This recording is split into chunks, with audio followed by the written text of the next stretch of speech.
DAP मतलब हो गया जी डाई अमोनियम फास्फेट। ठीक है। ठीक है। अब डाई का मतलब आपको हमने बता दिया जी मृत। मृत का मतलब वैसे बोलते हैं, आपने मृत का मतलब सोचा होगा डू एंड डाई करो या मरो। मृत का मतलब यहाँ उस मृत से नहीं ले रहे हैं, उससे ले रहे हैं पत्थर से। ठीक है। और अमोनियम क्या होता है जी? अमोनियम आपको भी पता है, तेजाब। तेजाब होता है। और फास्फेट एक होती है जी खुराक। वो आपको आपने भी सुना होगा। लेकिन जब से कंपनी एक्ट आई है 1985-86 एक्ट के अनुसार भी अगर कोई भी कंपनी अपना कोई भी प्रोडक्ट बनाती है तो उसके ऊपर उसके मतलब कंटेंट लिखना बहुत जरूरी है।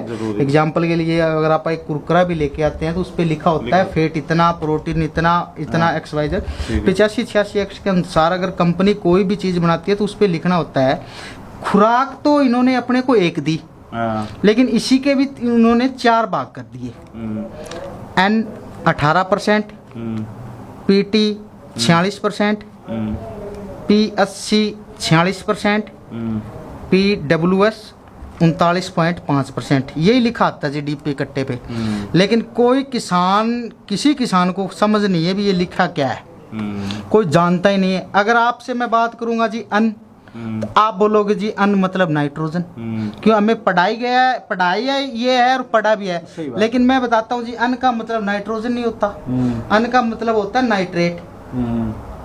पौधा कभी नाइट्रोजन नहीं लेता, पौधा कभी भी नाइट्रोजन नहीं लेता। हमें पढ़ाया गया था 6 क्लास से भी प्रकाश संश्लेषण विक्रिया पौधा करता है। पौधा अपना भोजन सेव बनाता है। पौधा नाइट्रोजन को नाइट्रेट में कन्वर्ट करता है। ये नाइट्रोजन नहीं होती, ये नाइट्रेट होती है। पीटी का मतलब हो गया जी फास्फोरस टोटल 46%।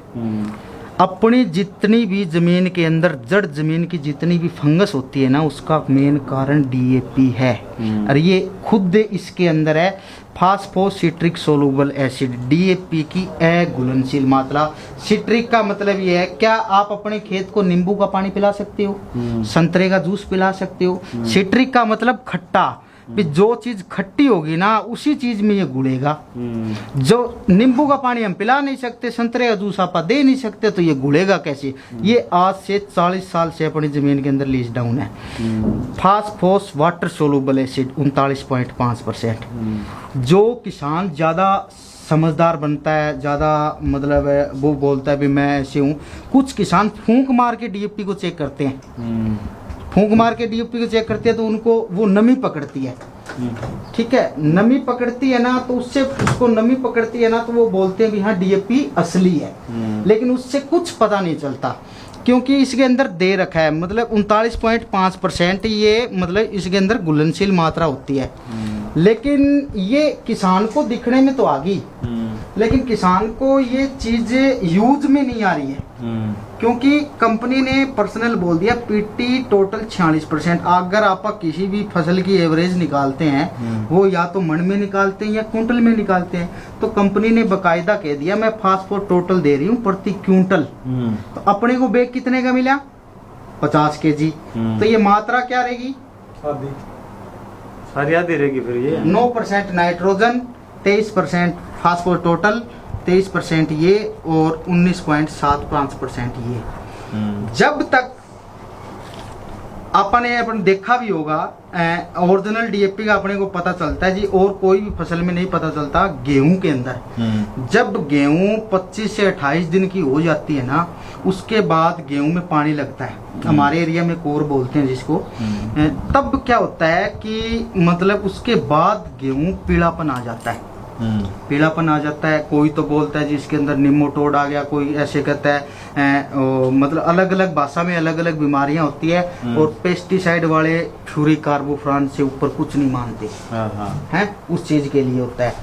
और अब बड़ी बड़ी बात ये है सर भी अपने को 50 kg का जो कट्टा मिलता है ना जी, उसमें 38 किलो अपने को पत्थर मिलता है।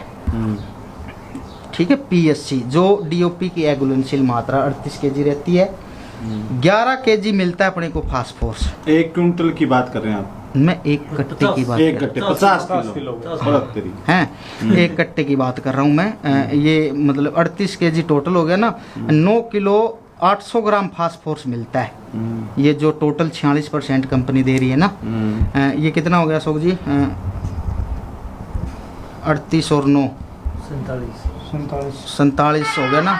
और 3 पॉइंट के समथिंग आंकड़े बताते हैं, 3,800 के समथिंग ये जो अपने ये नाइट्रोजन है ना, ये मिलते हैं। तो इसका मतलब मेन मेरा क्या कहने का मकसद है भी किसान को सिर्फ 9 किलो 800 ग्राम ही यूज होता है, बाकी 41 किलो मटेरियल किसान 40 साल से खेत के अंदर डाल रहा है और वो लीज डाउन ज़मीन के अंदर हो रहा है। ये क्या करता है, जैसे ही अपनी ज़मीन के अंदर ये सिट्रिक सोलूबल है, ये वाटर सोलूबल है, जैसे ही ज़मीन के अंदर हीट और नमी पैदा होती है तो अपने शरीर में जैसे चौमासे के अंदर जो क्या बोलते हैं उसको सर्द गर्म होती है ना, वही सिचुएशन इसमें होती है।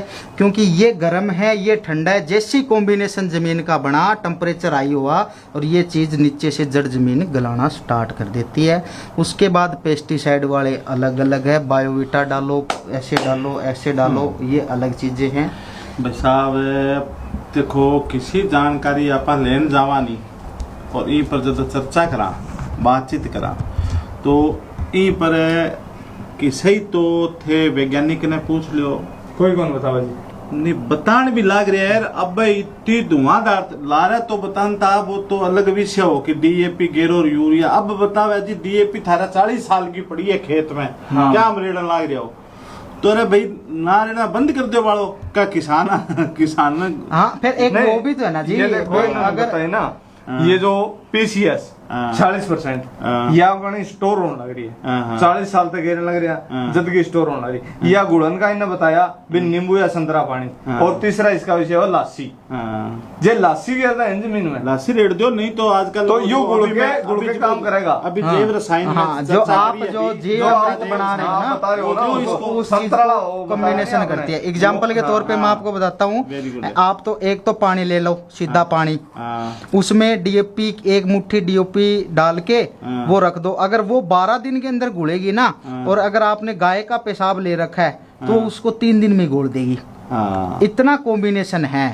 इसलिए आप ये जो जीव अमृत है या आप जो गौ का जो पेशाब यूज कर रहे हो, ये अपने लिए बहुत फायदेमंद चीज है, अमृत का काम करता है। ठीक है।